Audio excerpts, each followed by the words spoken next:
Hi, everybody at PAX. We are speaking to you from the past. You are in the future. It's August here, and this is the first time we've ever recorded this. So hopefully you're all doing well. Warning, this is going to involve adult language and a lot of open thirst and horniness. My name is Michelle Clough, and welcome to our panel, Thirst Unquenched, Sexy Game Characters for the Rest of Us. This is our second time doing this panel, and we're so excited to be doing it for you again.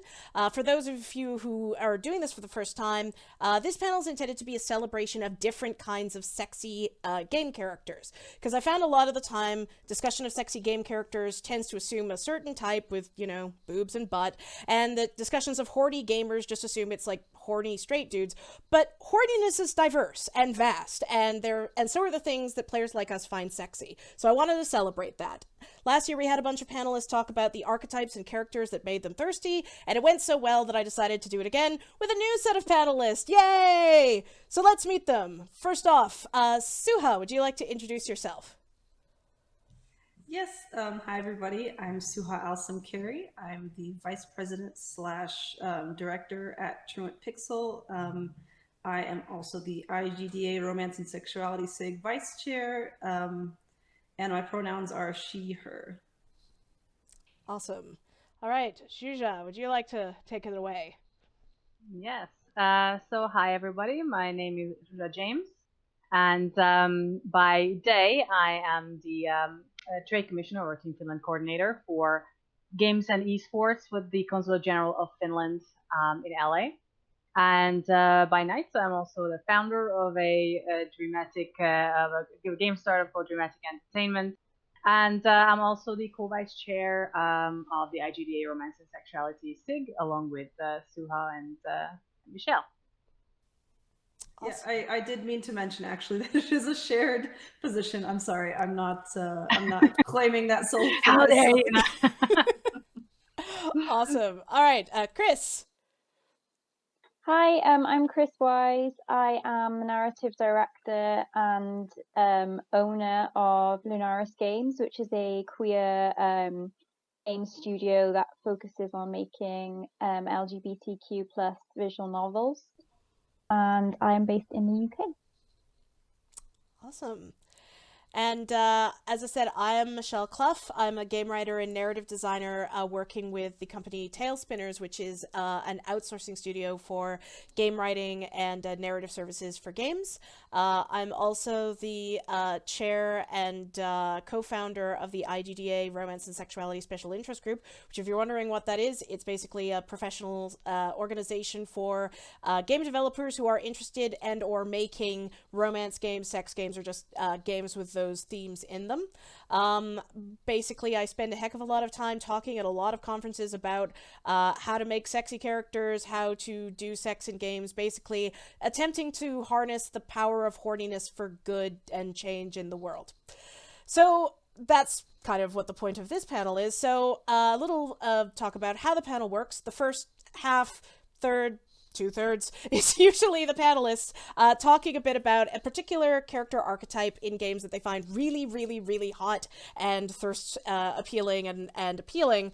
And then they get to talk a bit more detail about one or two characters that they find really hot or that have special meaning to them. In other words, this is the bit of the panel where we all get to squee about our favorite hot game characters because it's our panel and we get to. But in the last half to a third, if we have time, we'll be talking more generally about sexy game characters and why it's important to have like sexiness of a like diverse, of types. Why it's important for the rest of us to have characters that we can thirst over and basically get incredibly horny about.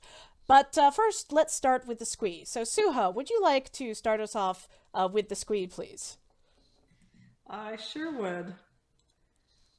So I think it's pretty clear just from a quick glance here that my type is beef, just big, big, big, big. And, so we have Raphael from Fire Emblem Three Houses, Gladio from Final Fantasy 15, rehydrated Ganon, who unfortunately is not canon, but he so beautifully, exemplifies the qualities that I'm looking for. And then Dedue also from Fire Emblem Three Houses. And if you look at all these guys, I feel like sort of if you want to distill it into two qualities here, it's really him big and him sweet. And a lot of people who know me might also know, like, yeah, I like the big mean guys as well. But the reason I like the mean ones is because I feel like the fantasy there is that they're sweet only to you.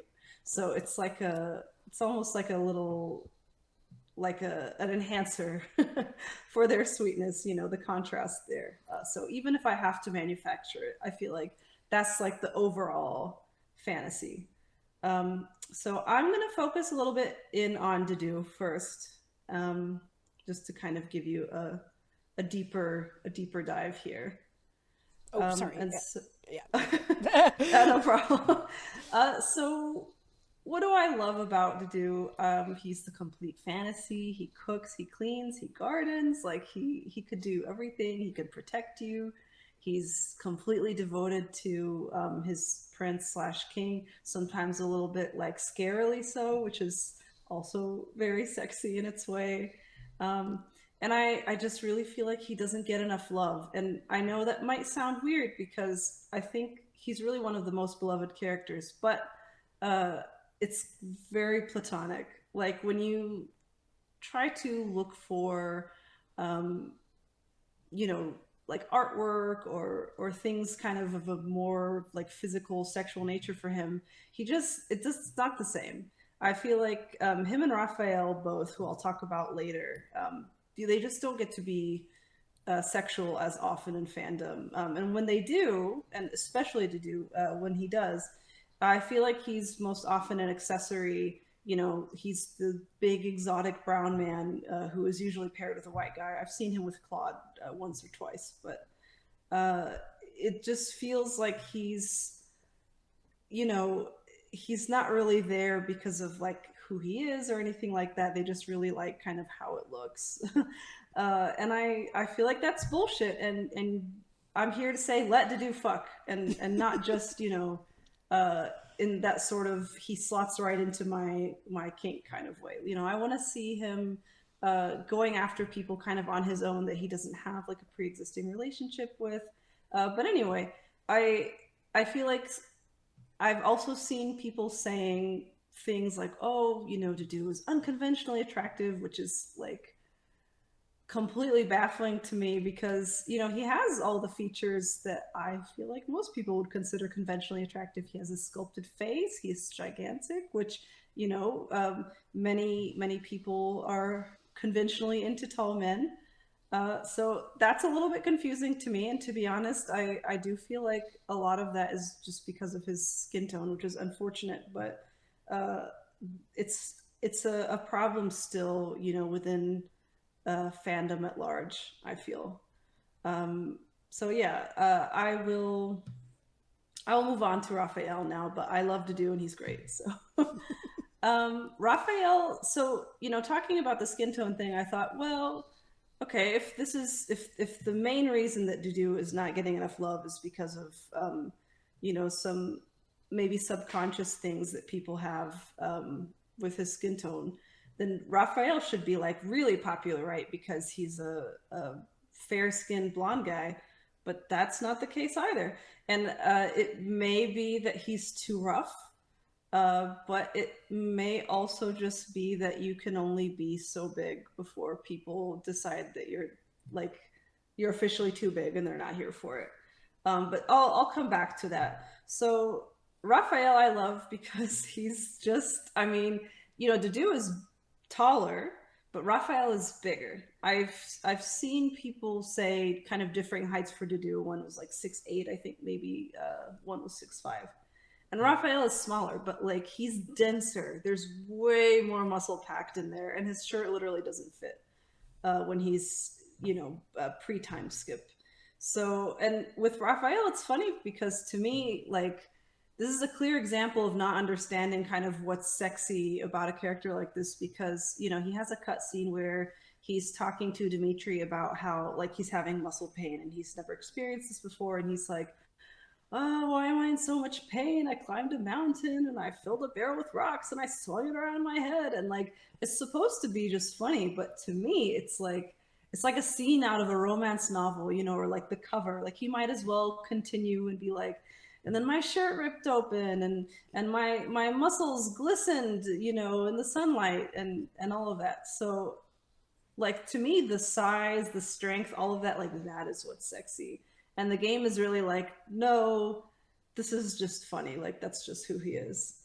So like I was saying, I do feel like there just is a maximum beef threshold, you know, where once you're past that point, it's like Souha and people who agree with me territory only, and people prefer smaller. Like there is a character who actually looks very similar to Gladio that came out in the DLC, pardon, called Balthus, and he has like that same kind of physique, you know, even the same features, honestly. And he's way more popular than Dedue and Raphael. And I just don't know if maybe he is just small enough and his face is pretty enough. Like you really might have to have kind of just the right balance of features before people can enjoy you on that level. So I do often find myself alone in the big boy area. Obviously, there are many people like me, but compared to the majority of the fandom or the people who've created the game, really, I feel like we're not necessarily the intended audience a lot of the time with these love interests. So I think that sucks, and I think you need to let the big boys have their fun as well. So more himbos, more beef. Thank you. Do you want to show the video that of Raph or? Yes, okay. Please. All right, hang on. So hopefully this will show some of his delights to the audience. Hey, Professor. I like this tea. It's so tasty. Thanks. I mean, really, even just the sight of this gigantic man sitting down to drink tea with you is so charming. Huh? And you know, the button's about to burst. Right. I love that nobody sat him down and was like, hey, buddy, it's time to size up. Nè.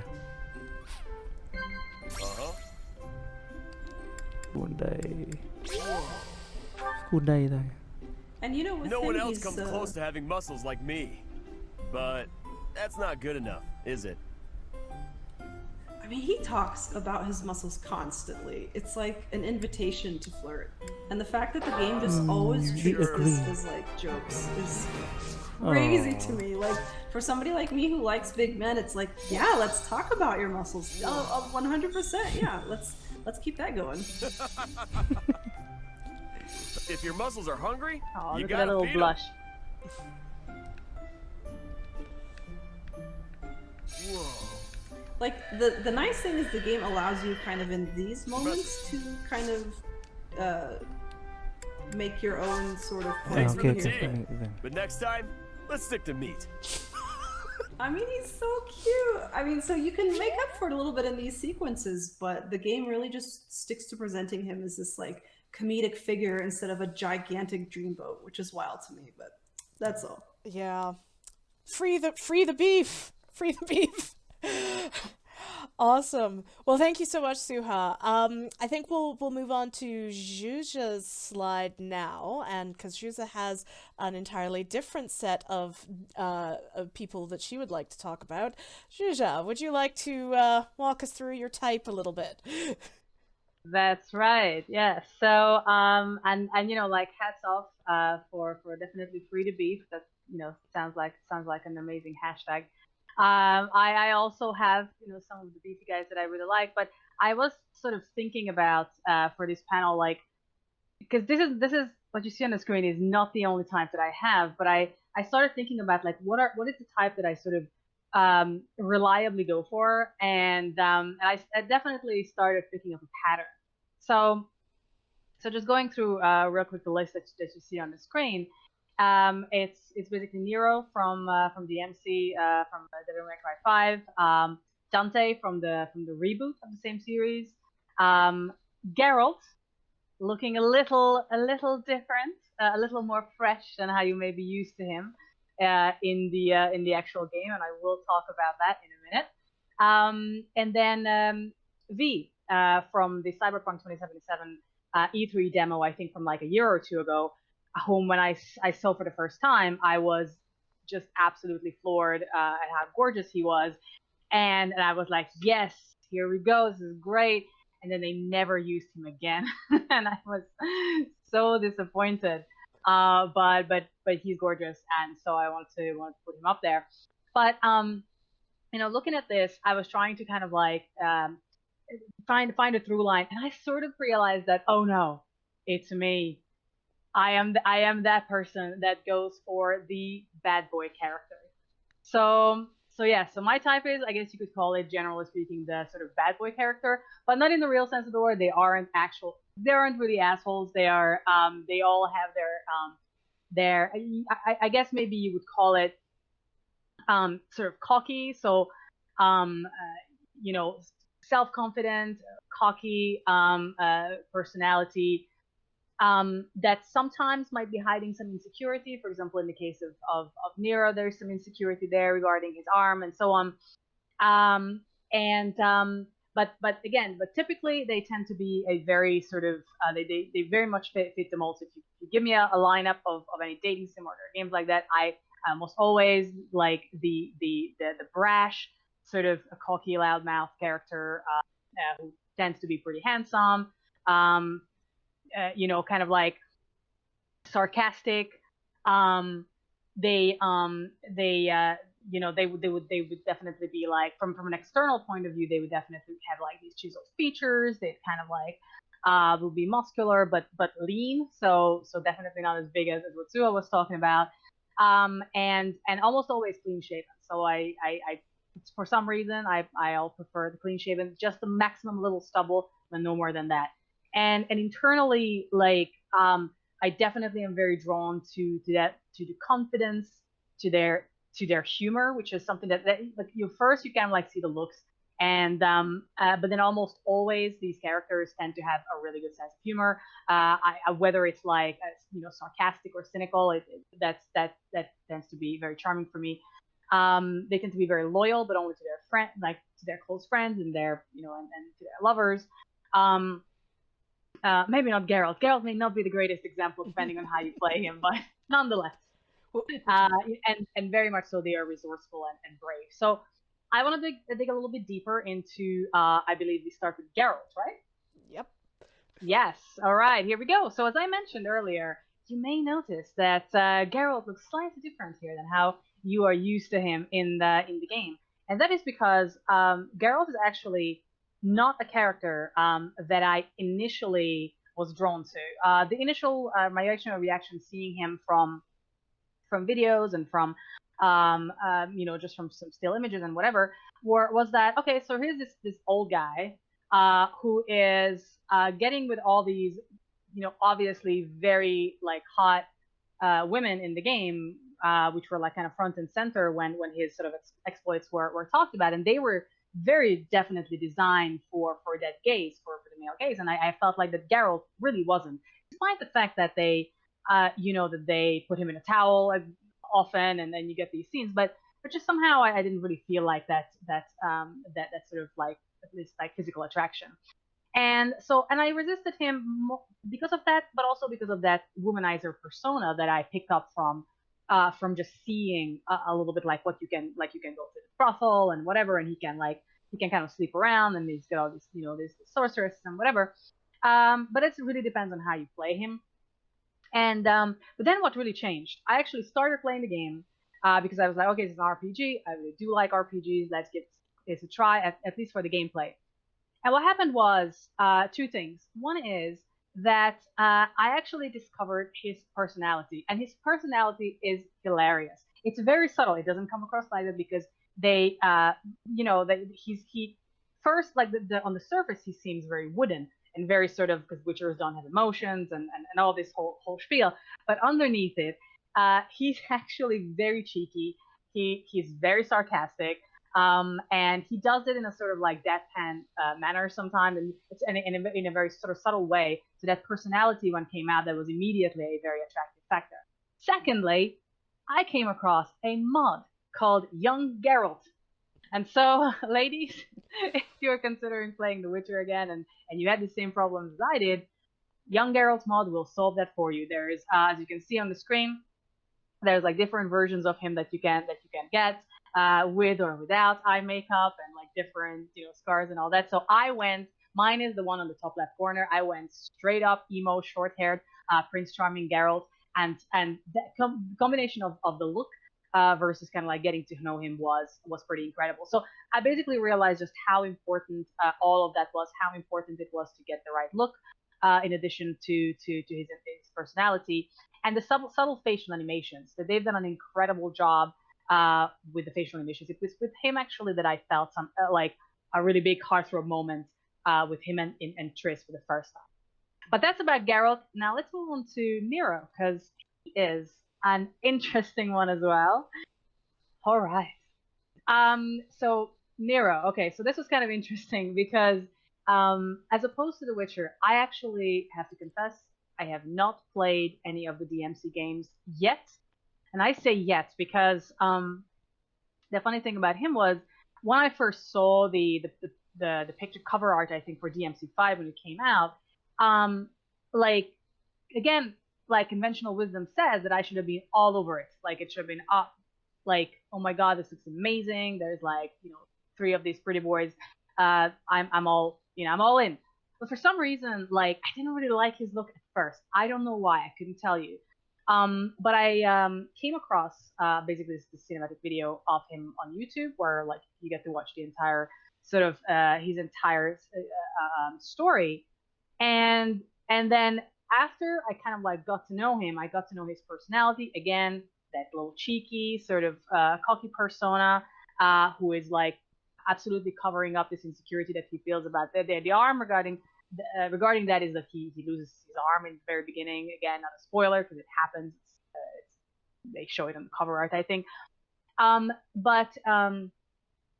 then there's like this whole more layers to him that suddenly made him actually very attractive. And so like again, I haven't played the game before. I got to know the character through this video, and now I'm gonna play the game because I kind of fell in love with him. So and after a while, in addition to his personality, also his look kind of grew on me, which I didn't expect. So but again, so he's like a great example of a character that like where a combination of all these factors, facial animations, giving him opportunity to show his personality. This was both in the case of Geralt and in his case, where there are some of these scenes where he gets to be funny, where he gets to be emotional, then he gets to be funny, and then he gets to be badass in a span of I think 3 or 4 minutes. And so to exemplify what I'm talking about, Michelle, would you cue up the video? I will. If I can. Okay, there we go. You think I'm a demon?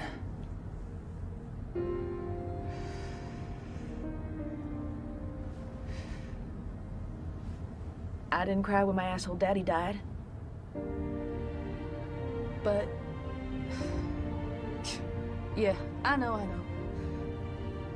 I wouldn't be here without him, that's a biological fact. Right. All I'm saying is, tough guy, it's okay to cry if you want. I'm Devils not cry. crying. Devils cry. I'm not gonna Kittens cry. cry. Will you Meow. shut up? Will you Puppies stop cry. it? Look at you. You're nobody. Why don't you Nobody's cry on my crying, all shoulder? right? Stop Come saying on, cry on cry. my shoulder. I know you wanna. You say cry again. Devil may cry. Fuck. You said it. Hey, kitty. Yeah, I'm coming home. Oh yeah, I don't want to spoil it, but I got a surprise for you. Oh yeah, he's got a huge surprise. You shut up! No, kitty, not you. Nico, and her big mouth. What the hell's your problem? Where'd you learn to drive? Hey, sorry, I gotta call you later. It's time to get back to work.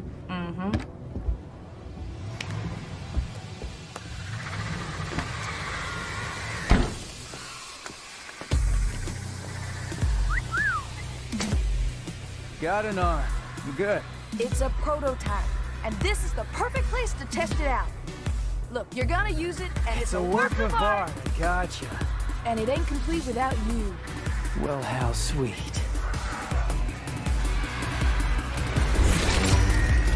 Feels good. So, Devil's Cry, huh? Let's hear what that sounds like! Very nice. So, do you have any final words or final thoughts about Nero? Only that I can't wait to play the MC5, and bad boys need love too. Excellent. All right. Well, thank you so much, Zsuzsa. And now, Kris, I think it's your turn. So, how would you like to walk us through your type? I would describe this lot as I think that they're all super devoted and loyal to their causes, sometimes to a fault. And they're also all very soft on the inside when you might think that they're not on the outside, because they like to put a different mask on when they're trying to get their shit done. So like we've got Dracula, who will literally do anything to avenge the death of his wife, specifically in Castlevania the anime. And obviously Alucard is on the opposite spectrum, where he wants to stop his dad doing that, which is his kind of cause. Hubert with his dedication and loyalty to Edelgard and the Empire. Dritza protecting what's after his family, and Isabella finding freedom and happiness. And also something else that I love about these characters, Hubert pending, but they're also all canonically bisexual too. So that's like kind of super important to me. So if we could move on to, is Hubert first, I think? He is, yes. There he is. So Hubert to me is literally like the king of devotion.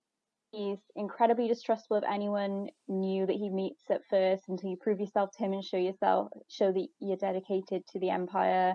And even then, he's not really all that welcoming. He's kind of very judgy of you. His devotion is also incredibly multifaceted, and he respects those he admires and serves them literally to the death.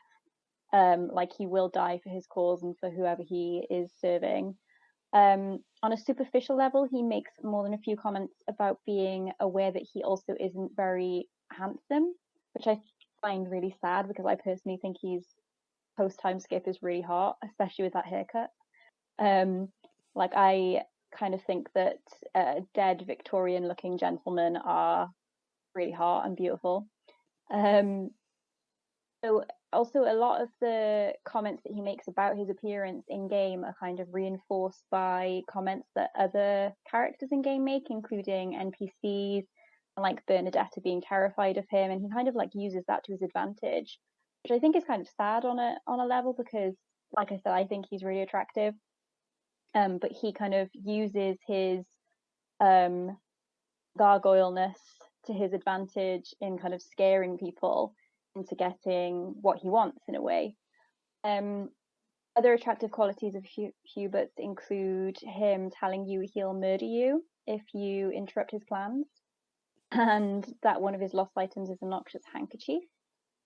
And just also how he grows in his relationships with others, specifically Edelgard, Ferdinand, and Bernadetta. They are kind of like my top 3 Hubert ships, I would say. So we see like a very different side of him when it comes to him having romances or even just close relationships.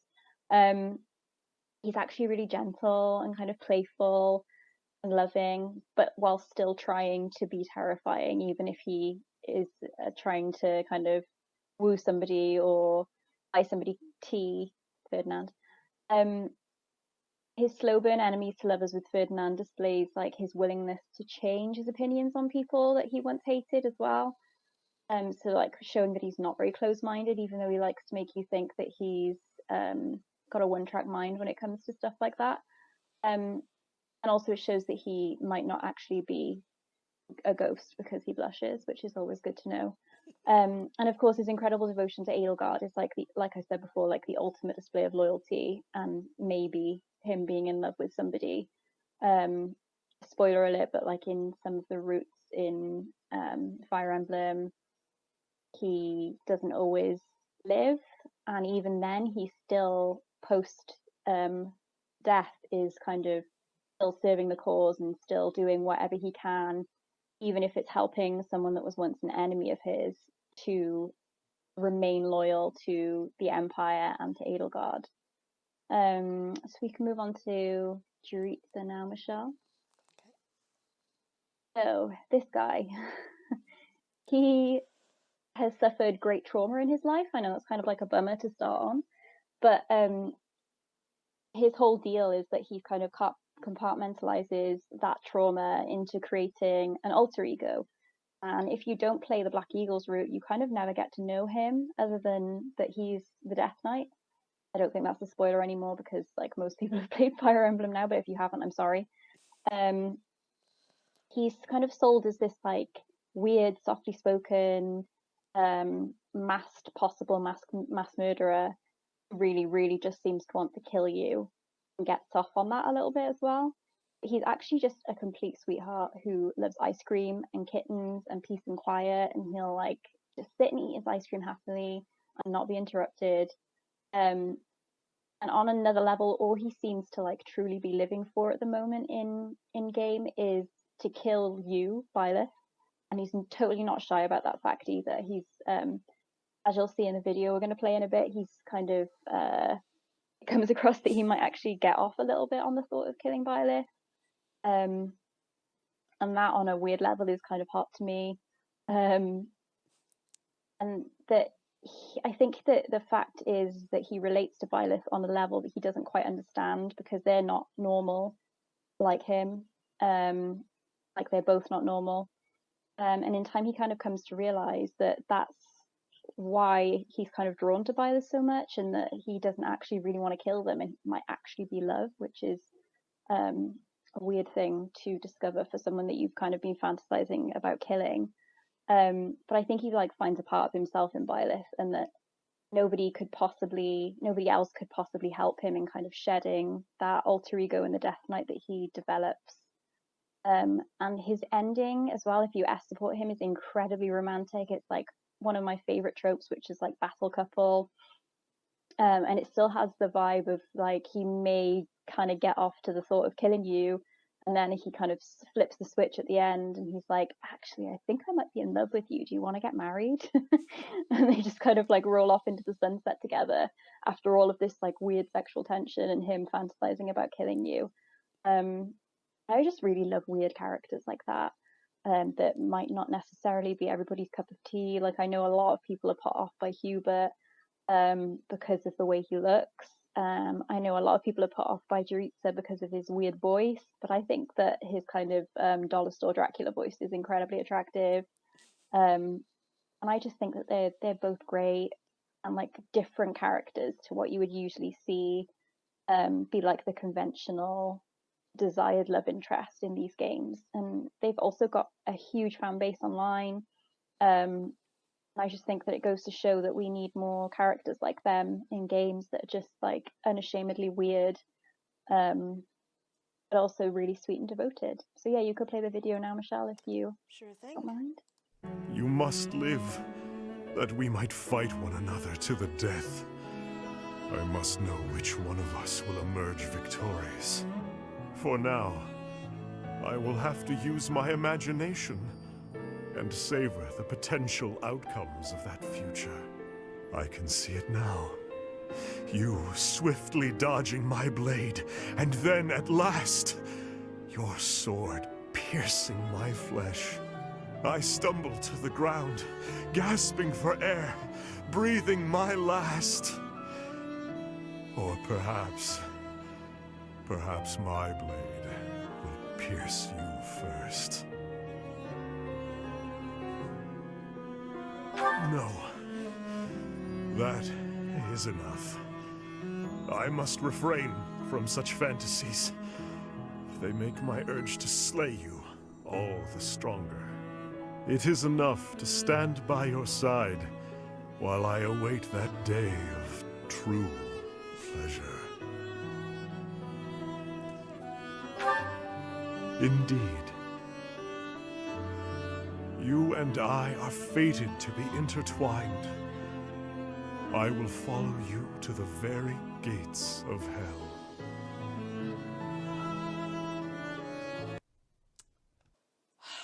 Got a cigarette?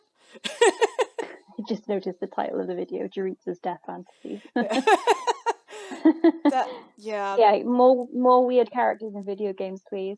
Yay, more weird characters. More faux Dracula characters. Well, and also I think more characters talking like erotically about stuff. That's always thumbs up in my books. Especially those were the most erotic death fantasies I think I've ever seen. All right.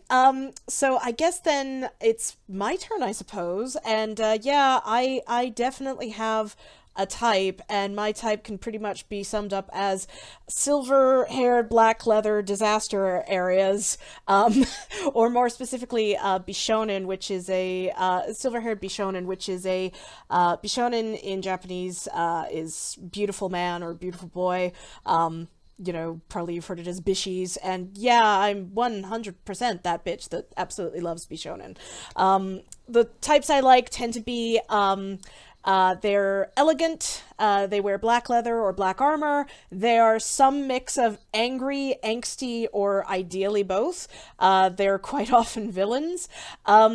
And I definitely don't really go for like the super beefy type. And in fact, one of the things I've noticed about a lot of, at least this type that I like, is that they tend to be either mages, or if they're like physical fighters, they're more portrayed as being like, you know, they're not portrayed so much in terms of like their sheer level of strength. It's more like their agility and their grace, and they're almost like dancers more as much as swordsmen. Like you know, for example, like the fight, the both the anime and the video game fights for Alucard and Fenris and Sephiroth, and I really like that sort of type of like male characters who have that sense of elegance and grace, because it's not something that's not an adjective you really connect with male characters as much, like being graceful.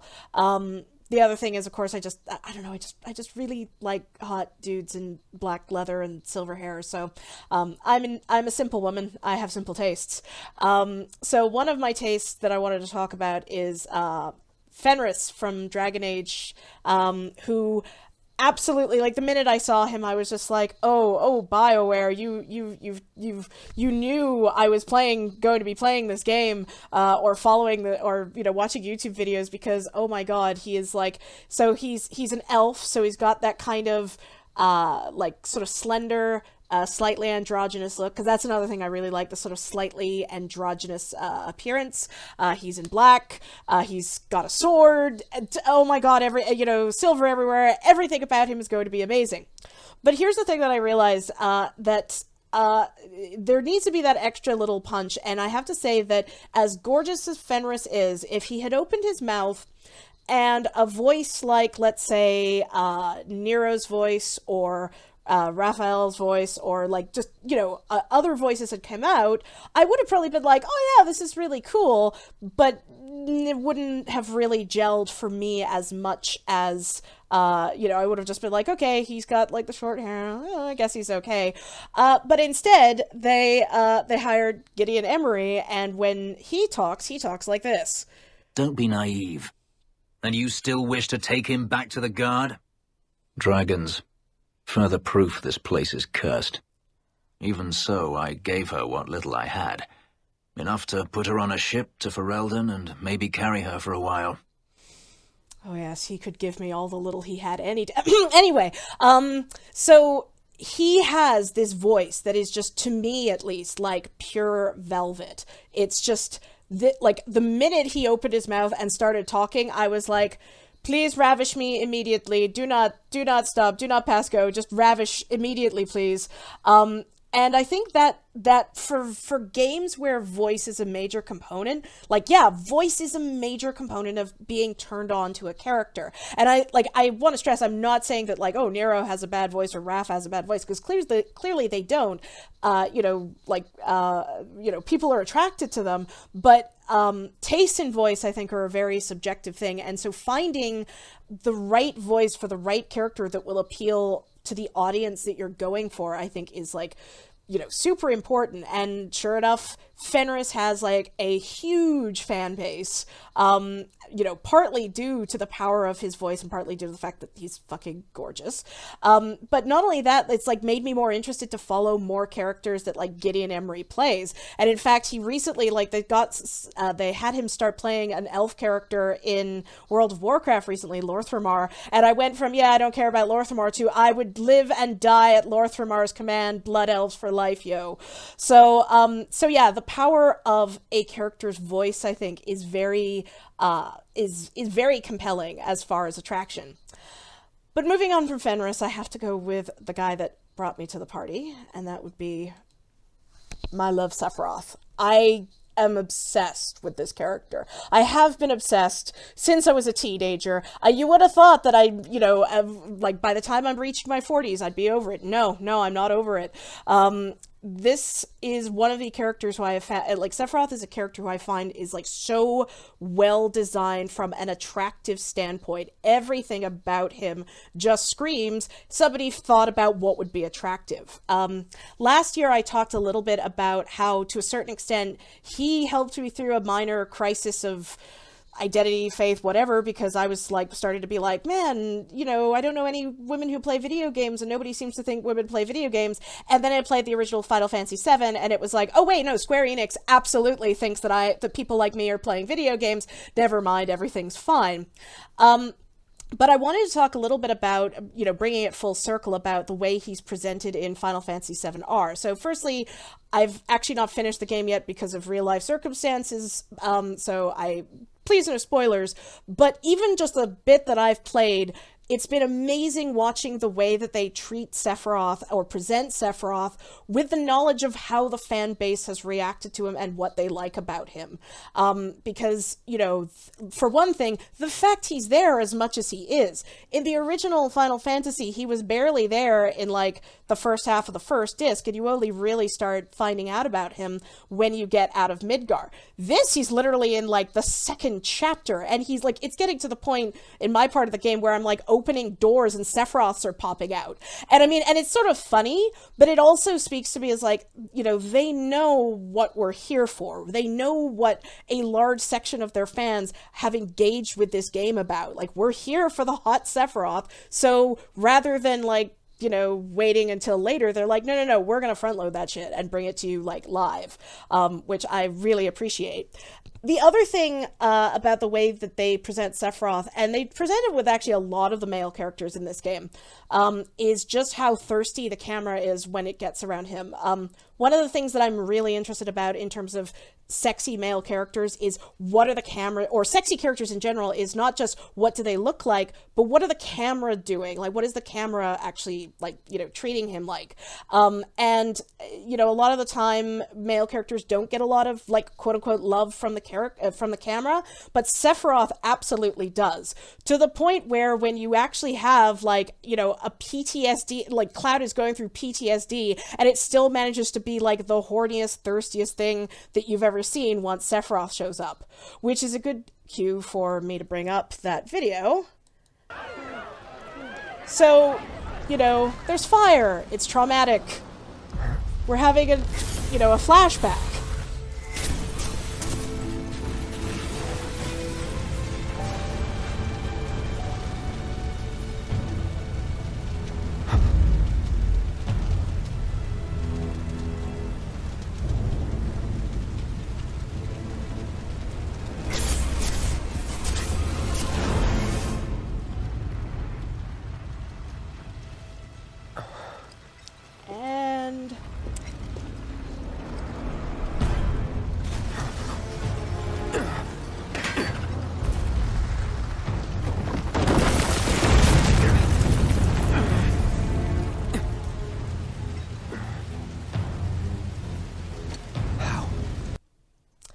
So I absolutely love that scene for multiple reasons, but like the fact that, you start off with this very, more you're seeing him from a distance, it's fine, it's a flashback, and then Cloud turns right around and walks straight into Man Titty.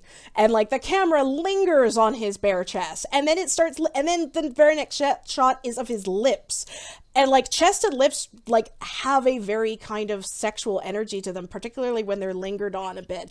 And they start doing that with him. Like I've seen multiple scenes where they linger on his character that way. It's just like, here's like, do you want man tit? We've got that. Do you want his lips? Yes. Do you want his beautiful long eyelashes? Yeah, we have that too. So the fact of that the camera itself is being so thirsty in Final Fantasy VII Remake is really exciting to me as a Sephiroth fan, but just as a general fan of thirst in general, because hey, they know why we're playing, and they're here to give us what we were looking for. So that is pretty much our I guess our sort of big overview of our types and our chance to squee about the characters that we find attractive. But I wanted to finish up with a couple of questions for everybody to talk about this topic. So one thing I'm interested is, in terms of these characters, how much do we feel like these are characters that were deliberately created to be sexy, to be attractive to, like, the audience, be it, you specifically, or people like you, or maybe people that aren't you? How much do you think of that deliberate, and how much of it do you think is, they didn't create this character to be sexy, I just happened to find this character sexy?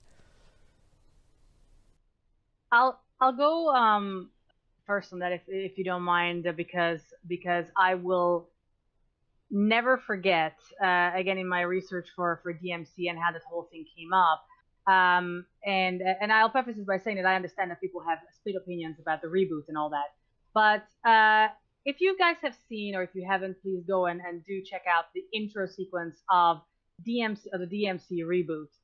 I mean, the level of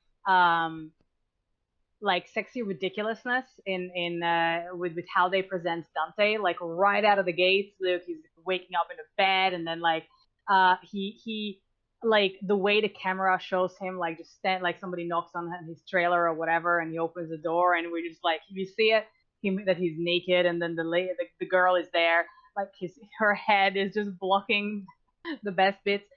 So starting from that whole thing, and then there's like a whole other like absolutely ridiculous sequence where he's flying across the screen, and like a pizza box covering his bits. So like that entire sequence, I feel like, was obviously very, very, very deliberate. It was both tongue in cheek, but I think they realized that people will find that sexy, and the way he looks, I think, actually happens to be, as far as I know, it's very, very appealing.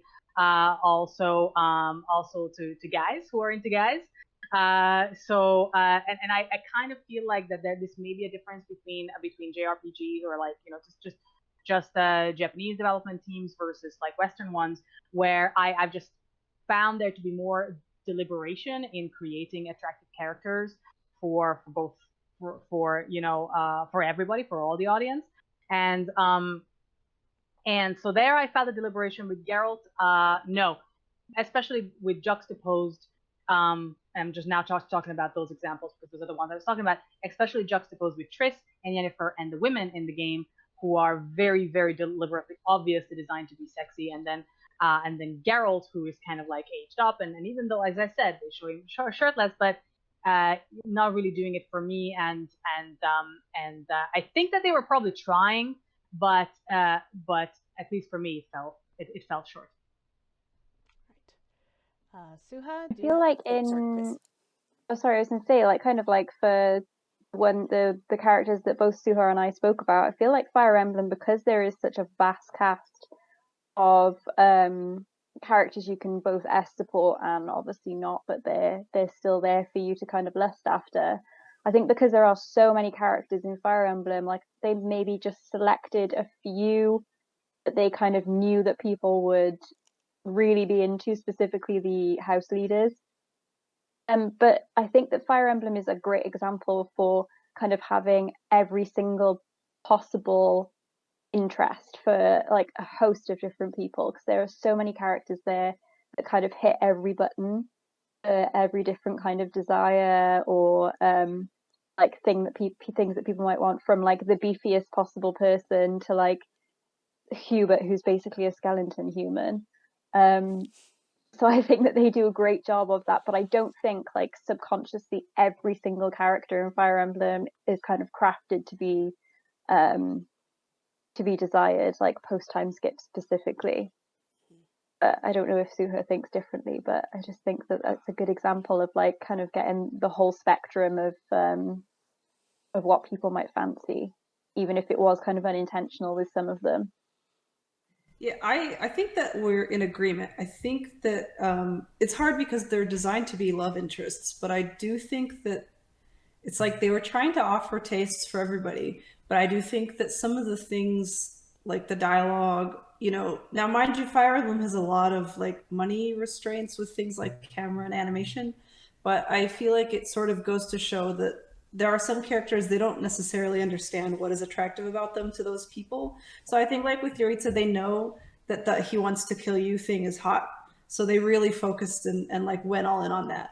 But I don't know that they thought that Hubert being ugly or, you know, conventionally unattractive, I suppose, you know, or totally uninterested in presenting himself as such, that would be what's so attractive to people. Because what I hear about Hubert over and over and over again is like the people who love him are always the ones that are like, oh, he's such a gremlin, I love him. Like that's part of Kris all the time. yeah. I mean, every time, the first time I ever heard of him was on this panel last year, and that was sort of the way he was introduced. So I feel like with Raphael, same thing, like, you know, Hubert's kind of paleness, Raphael's muscles exploding. Like he literally tells you, do you want to see my muscles? Like it's a line in the game, and it's not treated as any kind of, come on, any opening for it, which is like crazy. So I definitely think that they're sort of trying to give you what you like, but they don't necessarily understand why you might like it.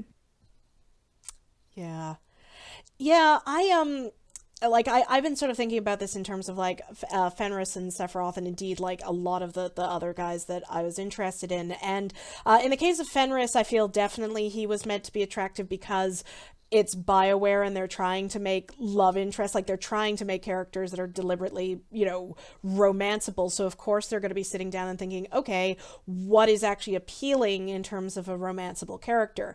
I will say though that it has always been very entertaining to me that BioWare keeps on like making a game and being like, okay, here are the love interests, here are the sexy characters, and these are the characters that everybody's going to be hot for. And then at the end, everyone's like, we wanted to bone that other guy or that other girl or that other alien or that other, you know, like non-human person. Like, what do you mean we can't bone, you know, the Arashok? So that just is like endlessly entertaining to me.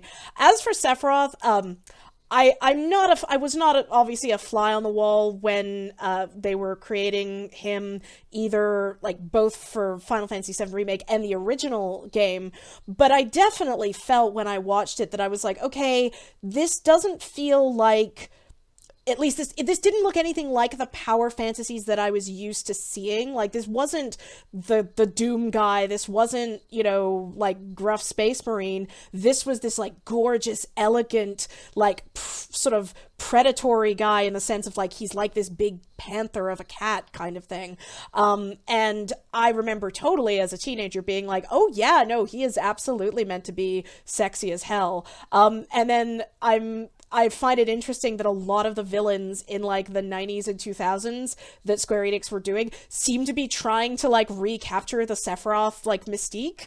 It's like, quick, we need to put somebody, like we need a villain for Kingdom Hearts. Put somebody in a leather jacket and give him silver hair. Great, good, done.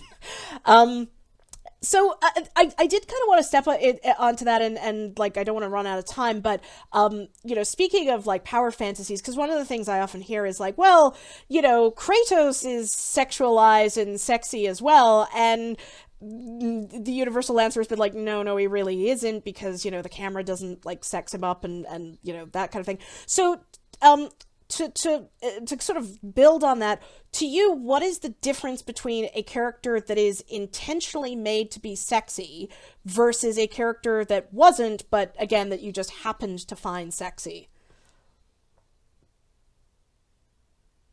Oh, I've asked the difficult question. That is a difficult one. Yeah. Yeah, I'm trying to think like what I actually what were the like the Kratos is a great example, and I don't think that the answer is going to be necessarily very very satisfying, but or complete. But what I can think of, and the moments that I realized when I started really caring for a character, and that applies to any of them that I cared about, is when they became when they showed vulnerability, when they showed their personality, when they were given options to express their sexuality, and not just in a sort of because Kratos can yeah exactly not just in the I bone and I feel nothing while doing that, but I bone and I care and I feel and I'm excited and all that stuff. So that's part of it, and again it just feels like that they're more in it. It's more reciprocal in those situations. And the very big thing I think is, again, like what we talked before a lot about, is the camera angles. How does the camera treat the character? So where do they linger? Where do we linger? Do we get to see their bum or their does the camera find opportunities or excuses to sexualize them in some way? Which it just with Kratos, there's zilch. There's none of that, at least in my opinion. Right. I feel like for me, it's just very simple, and it's just like, have I landed where the developers wanted me to? So like often when I am into some tiny side character that has no content whatsoever, like it's very clear to me that nobody intended, this character with 5 minutes of airtime to be any kind of heartthrob. Whereas like Gladio from Final Fantasy 15, yeah, duh, they want you to think he's hot. Like he has his shirt open and they made a costume where he has no shirt later on. Like we're all well aware we're supposed to be into him, or that they hope we'll be into him. But Raphael maybe doesn't get the same treatment. We're running short on time, but I do have one more question that I wanted, and actually I'd love to get Kris's answer, because you're actually making games in this space, and that is, what is it, or if it is, why is it important to have thirsty, sexy, like horny inducing characters for like a wider audience than just boobs and butt? I feel like especially these days, like diversity is just so important. Like everybody's eyes are so much more open to characters that they wouldn't have been before, because people are craving that diversity and inclusivity when it comes to romance games specifically.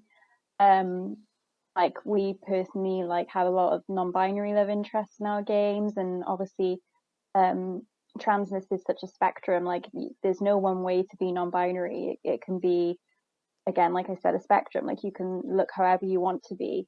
And I think that's kind of just the beauty in romance games, is that you can just make whoever the hell you want to make, and someone out there will fancy them. And yeah, of course, there's some kind of subconscious planning that goes into those characters to try and make sure that you're kind of drawing in as much of a wide audience as you can, and attracting as many people as you can with different characters. But also the beauty is that, like I said, you can make any character you want and someone will be attracted to them out there. And probably more people than you would think when you make certain characters. Like we're making our third game has got someone who is a complete and utter bastard and who is completely irredeemable. And I know that loads of people are going to love him. And that might just be me being egotistical about what we're making. But it's a fact. Like people crave stuff like that, and people crave something different. And I think that games these days are just getting better and better in that sense, and there's no kind of set love interest anymore that there might have been before. And I just think that that's it's just a really exciting time to be making games and playing games as well, especially when it comes to romance. And I know Souha as well, with her visual novels, is doing the same thing and has done the same thing. And it's just fun to be, as creators, to just be able to do kind of make characters selfishly a little bit without kind of overthinking it. and just knowing that they're going to be accepted by someone out there. Fantastic. I'm really sorry, but I do actually have to cut it out there. We're like literally going over 60 minutes right now. But thank you, all of you, for being on this panel. It was a fantastic time. Everybody at PAX, please enjoy the rest of PAX. And please tell us in the chat, who do you find attractive? And hopefully we'll see you next year. Bye. Bye. Thanks, everybody. Bye. Bye.